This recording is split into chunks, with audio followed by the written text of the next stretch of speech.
अस्सलाम वालेकुम, कैसे हैं आप? आज मैं आपके साथ साग और आलू की रेसिपी को शेयर कर रही हूँ, जो कि बहुत ही कम मसालों के साथ हम तैयार करेंगे और ये बहुत ही लज़ीज़ बनकर तैयार होगा। साग और आलू को बनाने के लिए जिन चीज़ों की ज़रूरत है, उनमें मैंने लिए हैं 1 किलो सरसों का साग, इसको मैंने बारीक काट के धोकर बॉयल कर लिया है।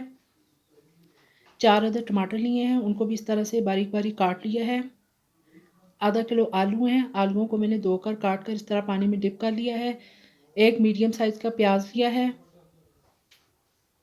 खुश्क धनिया पिसा हुआ 1 टेबलस्पून, नमक 1 टीस्पून, हल्दी पाउडर हाफ़ टी स्पून, लहसुन 2 टेबलस्पून पिसा हुआ, दड़ा मिर्च 1 टीस्पून। चलिए जी आज की रेसिपी को बनाना शुरू करते हैं। बिस्मिल्लाहिर्रहमानिर्रहीम। एक कढ़ाई ले लें, उसके अंदर हाफ़ कप कुकिंग ऑयल को शामिल कर लें और लहसुन को डालकर लाइट सा ब्राउन करना है। फ्लेम को आपने मीडियम रखना है। जैसे ही हल्का सा लहसुन का कलर चेंज होना शुरू हो जाए तो इसके अंदर प्याज को शामिल कर लें।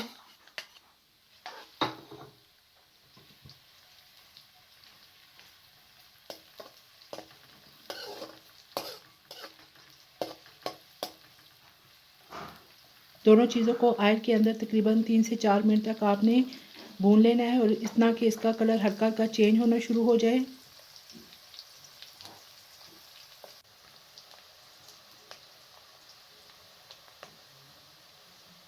ये बहुत ही लजीज सालन बनकर तैयार होगा।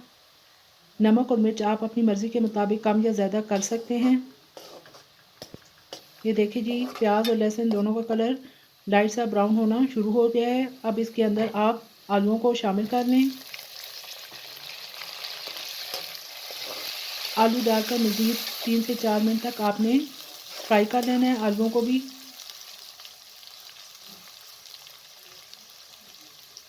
ये तकरीबन 4 मिनट हो चुके हैं। अब मसाला जात को आप शामिल कर लें।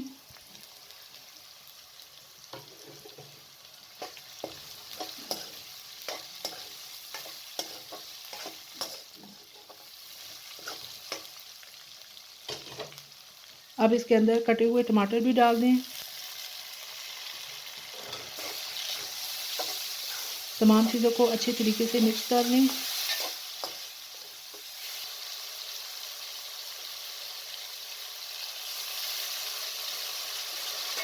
तकरीबन 4 से 5 चम्मच पानी डालकर कवर कर लें। ये देखिए जी तकरीबन 4 से 5 मिनट हो चुके हैं। टमाटर अच्छे तरीके से गल चुके हैं। अब अच्छे तरीके से इसे भून लें। इस तरह चम्मच की मदद से टमाटर को भी मैश करते जाएं।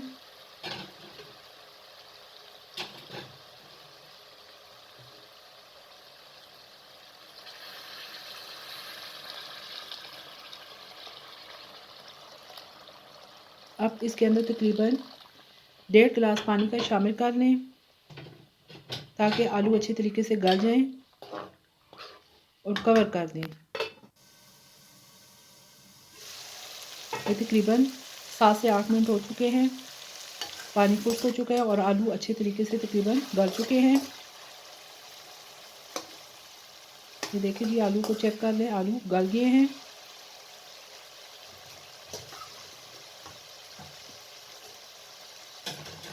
अब इसके अंदर बॉयल किया हुआ जो साग था वो शामिल कर लें।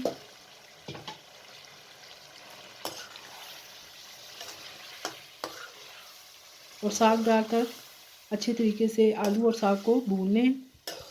फ्लेम को आपने मीडियम ही रखना है और कवर कर दें।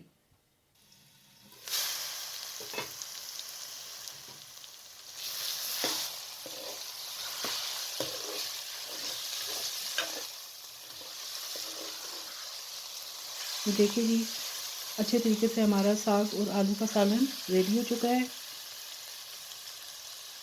अब फ्लेम को ऑफ कर दें। ये देखिए जी मज़ेदार आलू और सरसों का साग तैयार हो चुका है। सरसों का साग वैसे भी अगर अकेले भी बनाकर खाया जाए तो बहुत ही मज़ा आता है, लेकिन आलू के साथ इसकी लज़्ज़त में मज़ीद इजाफ़ा हो जाता है। आप इस तरीके से आलू और सरसों के साग को ज़रूर बनाइएगा और मुझे बताइएगा कि आपको मेरी ये रेसिपी कैसी लगी है।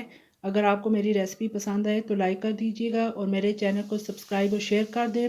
साथ में बेल आइकन को भी प्रेस कर दें ताकि मेरी हर आने वाली नई वीडियो आप तक पहुंच सके। इजाज़त दीजिए। अल्लाह हाफिज़।